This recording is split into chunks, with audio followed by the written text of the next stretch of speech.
Halo semuanya, selamat datang di Gen Podcast Volume 1. Tepat pada 1 Juni diperingati sebagai hari lahirnya Pancasila. Di podcast hari ini, kita mau bincang-bincang sedikit nih terkait pentingnya memperkokoh persatuan di kalangan anak muda sebagai garda terdepan pemersatu bangsa. Tentu saja bersama narasumber kita yang sangat keren sekaligus former Director Lokus tahun 2020-2021. Siapa lagi kalau bukan Kak Muhammad Ridwan Jogi. Halo Kak Ridwan. Halo Nadia. Apa kabarnya Kak? Oke, alhamdulillah baik sih. Nadia gimana kabarnya? Alhamdulillah baik. Aku dengar Kak Ridwan habis dari Kompre ya? Iya, kemarin baru ikutin Kompre. Ya, alhamdulillah. Alhamdulillah, semoga ilmu yang didapatkan selama belajar di FH dapat berguna dengan baik dan diaplikasikan sebagaimana mestinya ya Kak. Ya, amin. Oke, langsung saja kita memasuki sesi sharing session bersama Kak Ridwan. Yuk! Nah, masuk ke sesi yang pertama nih Kak. Kan seperti yang kita ketahui bahwa peran kita sebagai anak bangsa ini sangat penting bagi negara. Nah, mungkin sedikit juga banyak yang belum paham nih mengenai latar belakang dan juga sejarah terbentuknya Pancasila, serta bagaimana peran dari founding father kita, yaitu Bung Karno, dalam merumuskan hal tersebut.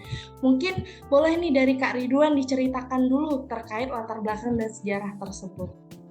Oke nih, kalau kita berbicara mengenai Pancasila ini panjang gitu ya, mengenai Pancasila sebagai ideologi, sebagai dasar negara gitu ya. Kalau kita lihat secara historis gitu kan, bagaimana pembentukan Pancasila gitu ya, kita mengetahui bahwasanya Pancasila ini digodok ya melalui BPUPKI, Badan Penyelidik Usaha Persiapan Kemerdekaan Indonesia, yang pada saat itu di tahun 45 ya, 1945 dibentuklah BPUPKI dalam rangka mempersiapkan kemerdekaan Indonesia. Nah, pada tanggal 29 nih 1945 ya, pada saat itu diselenggarakan sidang BPUPKI yang menentukan dasar negara gitu ya. Pertama ada Muhammad Yamin tuh menyampaikan dasar negara gitu ya, tanpa disebutkan apa nama dasar negara tersebut, hanya menyampaikan poin-poinnya. Termasuk juga Supomo di tanggal 31 Mei dan tanggal 1 Juni itu Soekarno ya, Bung Karno itu menyampaikan gagasannya yang diberi nama dengan Pancasila gitu ya, Pancasila. Maka di tanggal 1 Juni itu muncullah nama Pancasila gitu ya, kalau kita lihat secara historisnya gitu kan. Nah, kemudian terkait isinya, penyampaian gagasan dari ketiga tokoh tadi itu tidak sama persis dengan Pancasila kita yang pada saat ini gitu ya. Dia masih menyampaikan pokok-pokok pemikiran ya. Kalau kita lihat yang Bung Karno gitu ya, dia menyampaikan itu yang pertama terkait kebangsaan Indonesia atau nasionalisme, kemudian juga internasionalisme atau kemanusiaan, mufakat atau demokrasi, kesejahteraan sosial, dan yang terakhir itu ketuhanan yang Maha Esa. Nah, gagasan Bung Karno itu yang dinamakan dengan Pancasila digodok lagi oleh Panitia 9 hingga pada akhirnya pada tanggal 22 Juni itu muncullah Piagam Jakarta yang Pancasilanya itu sama persis dengan yang sekarang, namun ada penambahan di poin pertama gitu ya, yang kewajiban menjalankan syariat bagi pemeluk Islam gitu ya. Nah, itu kan menjadi dinamika pada saat itu, karena Indonesia diidentikan sebagai negara yang Muslim saja gitu kan. Bagaimana dengan agama-agama yang lain gitu ya, atas kesadaran dan juga sikap tenggang rasa ya oleh para pendiri bangsa kita, maka yang 7 penggal kalimat tadi itu dihilangkan hingga seperti saat ini gitu ya. Itu pada tanggal 18 Agustus.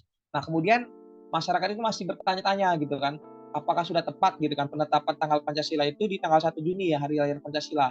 Karena yang diberlakukan itu kan pada tanggal 18 Agustus tuh, ketika disahkannya konstitusi kita, dimuatlah Pancasila gitu ya. Nah, ini sudah terjawab gitu ya di Kepres nomor 24 tahun 2016 tentang hari lahir Pancasila. Disebutkan bahwasanya salah satu alasan kenapa perlu ditetapkan hari lahir Pancasila pada tanggal 1 Juni karena di tanggal 18 Agustus itu sudah ditetapkan sebagai hari konstitusi atau hari lahirnya konstitusi di Indonesia gitu ya.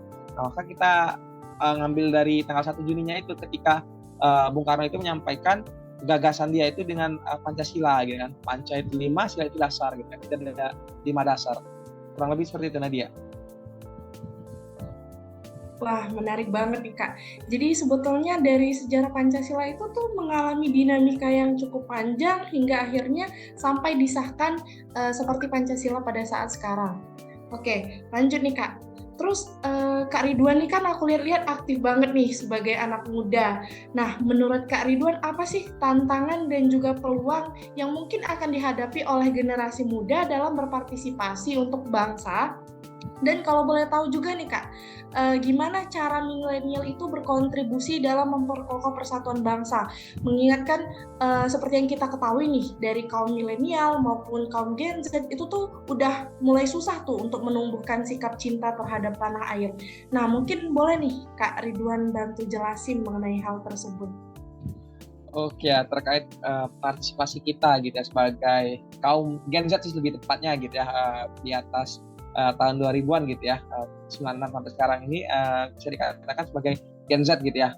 Kemudian kalau kita lihat untuk partisipasi gitu ya, dari Ridwan pribadi gitu ya, ingin melihat dari skup sebagai pemuda ya. Sebagai pemuda itu diatur tuh dalam undang-undang kepemudaan gitu ya, bahwasanya yang pemuda itu sampai umur 30 tahun gitu, 16 sampai 30 tahun.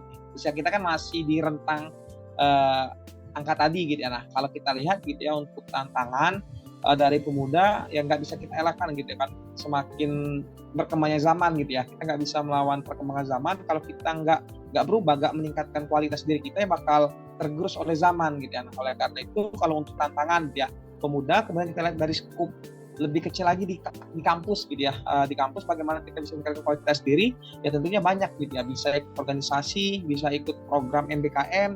Kemudian kalau untuk tantangan sekarang semakin meluasnya akses pendidikan, maka semakin banyak orang yang ikut pendidikan gitu ya, ikut kuliah itu banyak gitu kan, orang mahasiswa ataupun pelajar di Indonesia itu yang melanjutkan ke bangku perkuliahan gitu ya. Kemudian juga lulusan sarjana juga banyak gitu, lulusan fakultas hukum juga banyak gitu ya. Sedangkan lowongan pekerjaan itu semakin nggak berbanding lah antara output dengan penerimaan di lapangan kerjaan. Nah, oleh karena itu kalau untuk tantangan gitu ya selaku pemuda ya tadi gitu ya, kita lihat gitu mulai dari menyempitnya lapangan pekerjaan, kemudian juga kalau kita kaitkan dengan Pancasila juga gitu dalam konteks demokrasi, semakin beragam juga tantangan kita hadapi gitu kan. Akses informasi sekarang kan luas nih, hoax bermunculan gitu kan di sosial media. Kita selaku pengguna aktif sosial media juga tentunya bisa menjadi terjerumus juga gitu ya, apabila nggak pintar-pintar memilah gitu kan bagaimana akses informasi itu didapatkan. Jadi kalau dari kacamata sebagai pemuda mahasiswa yang bentar lagi lah gitu ya kita bakal pasca kampus, melihatnya cukup banyak tantangan gitu ya yang bakal kita hadapi, mulai bagaimana kita mendapatkan pekerjaan nanti pasca kampus, kemudian juga akses informasi, bermunculannya hoax gitu kan.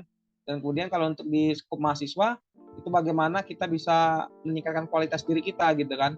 Jangan ya nggak menyalahkan kawan-kawan yang fokus ke akademik gitu kan, tapi apa salahnya kalau misalnya ikut berorganisasi atau ikut program-program peningkatan kapasitas diri gitu, baik di kampus maupun di luar kampus gitu.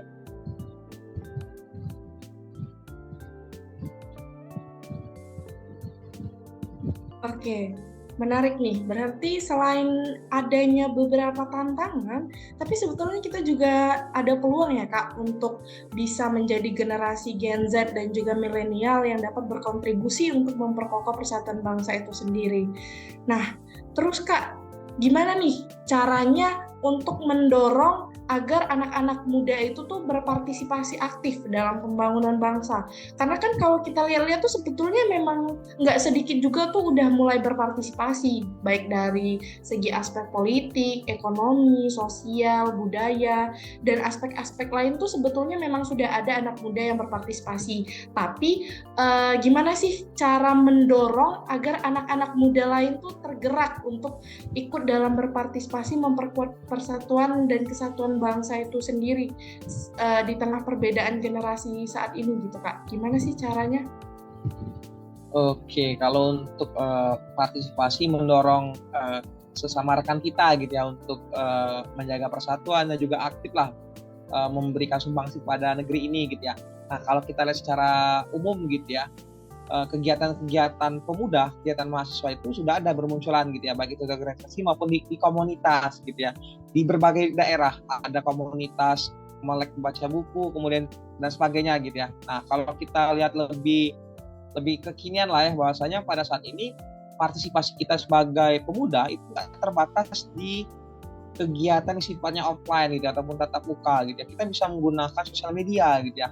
Masih ingat kasus yang di Lampung gitu kan, bagaimana Bima menyampaikan kritikannya, itu kan bagian dari bentuk partisipasi gitu kan, menyampaikan aspirasi yang sifatnya itu membangun gitu, menyadarkan pemerintah gitu ya. Jadi kalau untuk supaya rekan-rekan ini bisa menyumbangkan gitu kan, saya kira pertama perlu kesadaran gitu ya, kesadaran dari kita selaku pemuda. Kemudian kalau untuk mendorong kawan-kawan ya, kalau di kampus ya dari kampus itulah kita mulai berrelasi gitu kan, berkomunikasi dengan teman-teman gitu kan, menyampaikan yang pemikiran gitu kan, membahas lah mengenai nggak mesti terkait pemerintahan ya, bisa tentang terkait pendidikan gitu kan, edukasi sosial gitu kan, yang sifatnya itu berdampak ke masyarakat ya.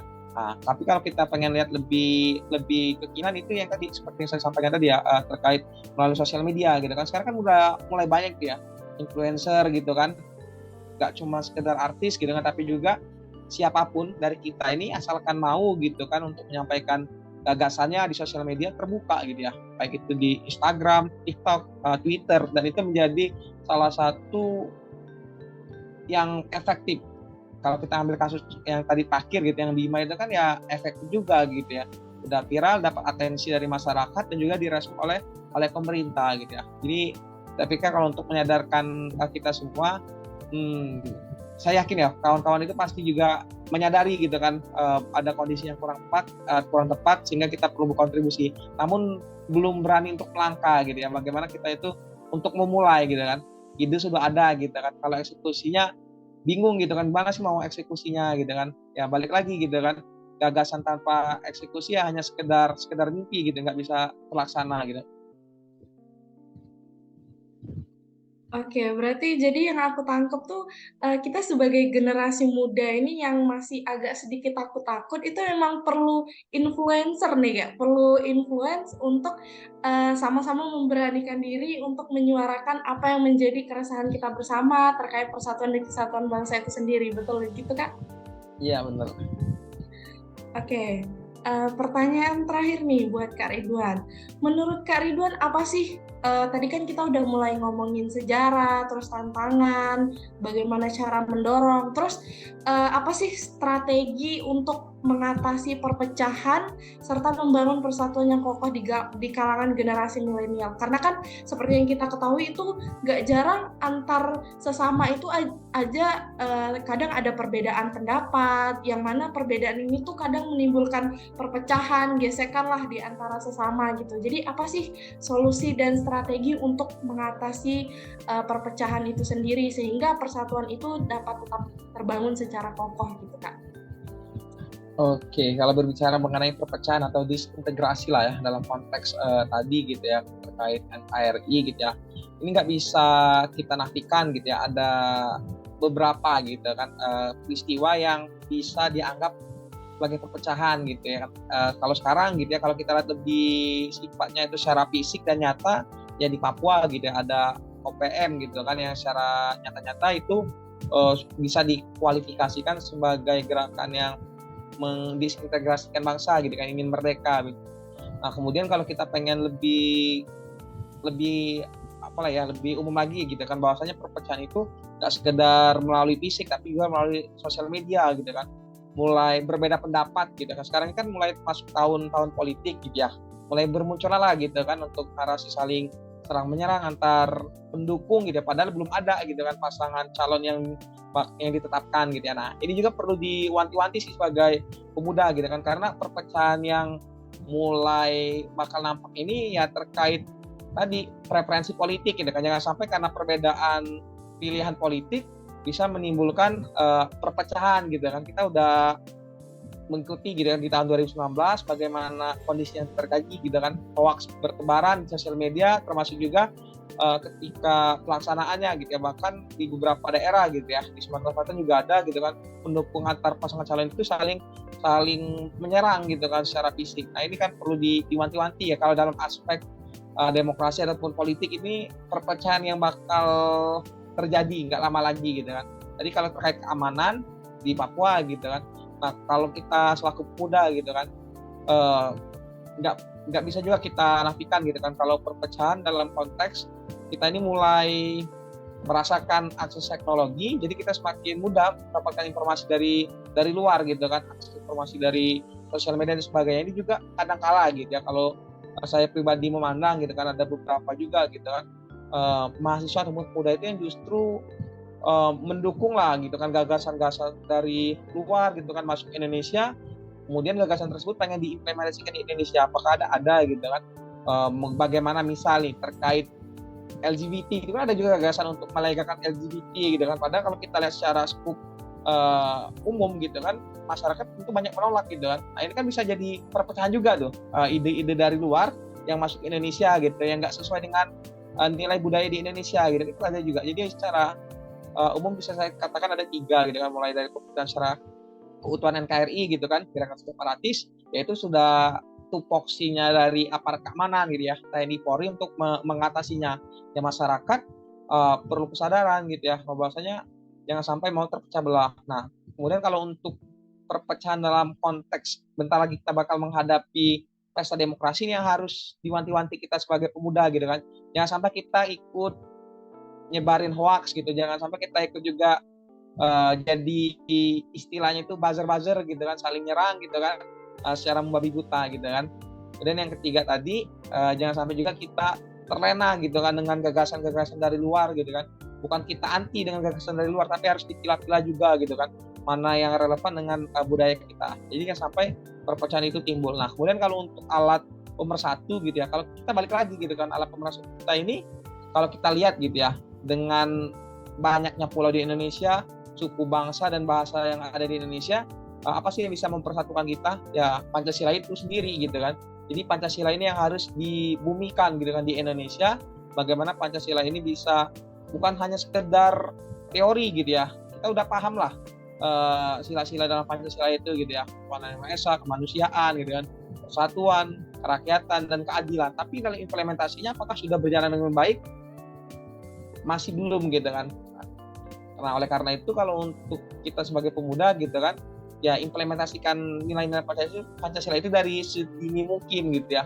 Ya sedini mungkin, ya harapannya ketika nanti kita semakin berjenjang gitu, kita menjadi yang bakal melakukan ataupun menggantikan pemimpin kita pada saat ini, kita bakal mengimplementasikan Pancasila itu lebih matang gitu, lebih komprehensif. Oke, baik. Jadi terkait strategi tadi ada beberapa strategi nih yang aku tangkap. Salah satunya itu sebagai generasi Gen Z gitu kan, kita nggak boleh semena-mena langsung diterima mentah-mentah gagasan dari luar gitu. Jadi harus dipilah-pilah gitu ya Kak. Terakhir nih Kak, aku mau nanya, apa sih harapan dari Kak Ridwan sendiri untuk generasi milenial dan juga Gen Z gitu kan, agar dapat sama-sama lah membangun Indonesia yang lebih baik dan juga memperkokoh persatuan itu sendiri. Apa sih harapan dari Kak Ridwan? Oke, kalau untuk harapan gitu ya, tentu ini menjadi pengingat bagi diri sendiri ya, khususnya, dan juga untuk kawan-kawan semua gitu kan. Barangkali sama gitu, kalau untuk harapannya masih terngiang gitu, bahwasanya sudah saatnya kita ini bukan dalam artian untuk berkompetisi gitu kan, tapi dalam konteks kita ini bekerja sama gitu kan. Bagaimana kita selaku pemuda gitu kan, dalam konteks bekerja sama ini ya, apapun yang terjadi ke depannya kita saling kolaborasi gitu kan, gotong royong gitu dalam menghadapi permasalahan yang ada gitu kan. Jangan sekedar hanya melihat wah itu lawan saya, oh itu gak cocok sama saya, itu kita harus jadi nomor 1 gitu kan. Enggak juga gitu kan, yang penting kita bisa kerjasama gitu kan, antar sesama anak bangsa. Kemudian juga kalau untuk harapan untuk kita semua gitu, untuk peningkatan kualitas diri gitu ya. Kalau kita sebagai contoh aja gitu kan, kita sekarang udah umur 20-an gitu kan, di umur 21, 22 gitu kan. Nah, kita bandingkan lah dengan para pendiri bangsa kita ketika mereka usia muda gitu ya. Bung Karno gitu kan, lahir tahun 1901 gitu kan, Bung Hatta sekitar 1900-an gitu ya. Mereka di umur 20-an udah aktif tuh dalam kegiatan-kegiatan kemahasiswaan, kegiatan-kegiatan kebangsaan gitu ya. Mereka jago-jago gitu kan, bahasa Belanda bisa, bahasa Inggris juga bisa gitu kan. Nah, jadi kalau kita lihat, kalau kita bandingkan dengan diri kita sekarang gitu ya, masing-masing apakah kita bisa tuh sama seperti mereka gitu kan, minimal menyamai gitu kan. Karena kita sudah mendapatkan akses informasi yang lebih banyak, di zaman mereka ya terbatas gitu, buku juga terbatas, akses informasi juga terbatas gitu kan. Jadi semacam ya lecutan lah bagi diri kita sendiri bagaimana kita bisa membayangkan gitu kan dengan kondisi yang terbatas mereka bisa berkontribusi secara banyak. Nah, kita sekarang sudah banyak alatnya gitu, toolsnya sudah ada, tapi kita masih belum bisa maksimal gitu ya untuk melakukannya gitu kan. Tentunya ada juga gitu kan pemuda-pemuda yang sudah mencapai level nasional, internasional gitu kan. Namun kawan-kawan yang masih dalam kondisi terombang-ambing gitu kan, harapannya kita semua bisa mengambil contoh lah gitu kan, membandingkan bagaimana pemuda tempo lalu gitu kan dengan pemuda saat ini gitu kan. Ya semakin lama harusnya semakin progresif, semakin berkembang gitu, bukan semakin menurun gitu. Baik, mungkin itu juga jadi harapan kita semua ya Kak. Kita doakan sama-sama agar kesadaran dari generasi muda sekarang itu tetap meningkat. Ditambah lagi kan perbandingan dari generasi yang lalu, yang mana mereka juga kesulitan, terbatas aksesnya, namun tetap bisa memanfaatkan teknologi dengan baik gitu. Mengingat waktu, mungkin diskusi kita cukupkan sampai di sini, Kak. Terima kasih banyak atas waktunya. Jadi ada beberapa hal yang dapat saya simpulkan dari perbincangan dan sharing session kita pada hari ini.